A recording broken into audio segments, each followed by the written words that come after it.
Page 34. Thrill seekers proliferate. High-risk activities are gaining popularity. Why? Immediate gratification, escape from daily pressures, and buckets full of adrenaline.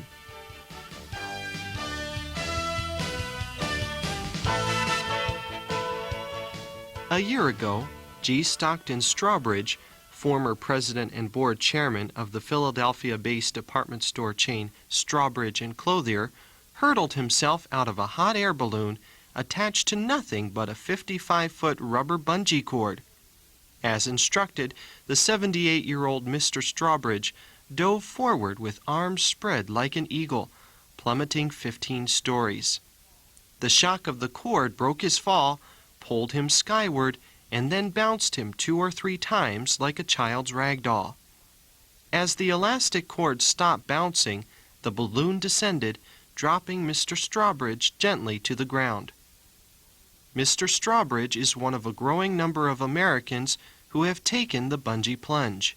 In fact, in 1992, more than 1.5 million individuals made the leap, reports Ed Nixon, treasurer of the North American Bungee Association. The tremendous popularity of the sport has pushed the number of bungee operators nationwide from just 20 a year ago to more than 200 today, turning bungee jumping from a carnival activity into an estimated $100 million industry. But bungee jumping isn't the only high-adventure sport that is growing, despite the recession and shrinking disposable incomes. Take skydiving, for example.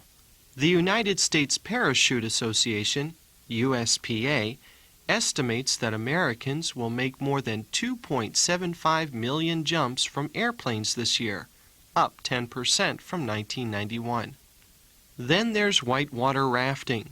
This year, Americans made more than 2 million trips down Class 3 whitewater passageways, which are those rivers with enough raft-tossing capability to be considered adventurous. American Outdoors, a rafting trade association in Knoxville, says this $500 million industry is growing more than 10% a year. If you add to this list sports that require some skilled physical ability, such as rock climbing, in which the number of participants has more than doubled in 5 years, you begin to sense that Americans are more willing than ever to take risks with their lives in the name of leisure and recreation. Having fun, it appears, has become serious business. In 1990, Americans spent $775 billion on leisure activities, reports Leisure Trends, a consumer research firm in Glastonbury, Connecticut. By comparison, Americans spent $570 billion on housing, $536 billion on medical care, and $271 billion on clothing. Every day, people get done with their have-tos, explains Bill Danner, a partner with Leisure Trends. Then they start looking for things to do because they want to. If an activity catches consumers' imaginations, they will spend money on it. The trick for leisure operators is to get the right message across. Right now, that message seems to be the bigger the risk, the greater the thrill. After all, gravity works on this planet, and sky-high leaps to the ground leave little room for error. Yet the operators of high-risk activities are quick to point out that the attraction lies in the sport's perceived risk. The actual risk is quite low. In the United States, there have been 2 deaths from bungee jumping during the last year, 30 from skydiving, and 5 from whitewater rafting. Like instructors in a class for those afraid of flying, proponents of high-adventure sports stress how much more dangerous it is to ride in an automobile, statistically speaking, of course. Still, the fact remains these sports are risky, and that is exactly why they are so popular, especially now during the recession. Many people feel their lives are out of control, and they turn to recreation because it is something they can exert control over, says Mr. Danner. They'll try every new activity out there in an effort to become known as a well-rounded person. Besides, there is an enormous tellability in activities such as bungee jumping. It's a terrific way to gain some recognition from coworkers.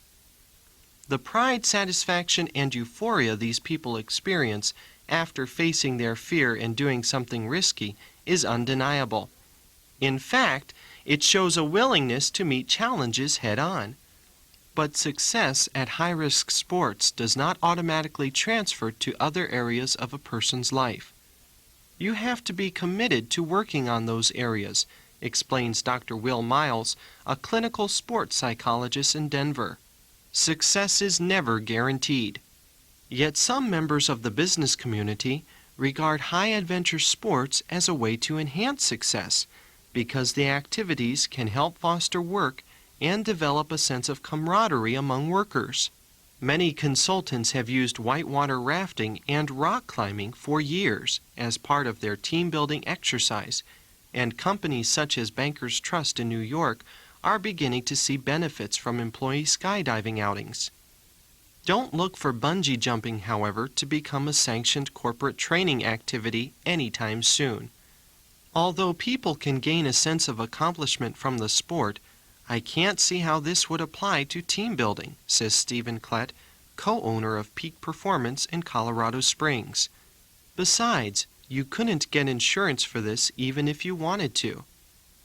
In the final analysis, high-adventure sports will probably remain in the realm of individual, not company-wide pursuits. Whether these activities will continue to gain popularity is anyone's guess. But for right now, they appear to scratch a collective itch that is caused, in part, by the recession and increasing social pressures.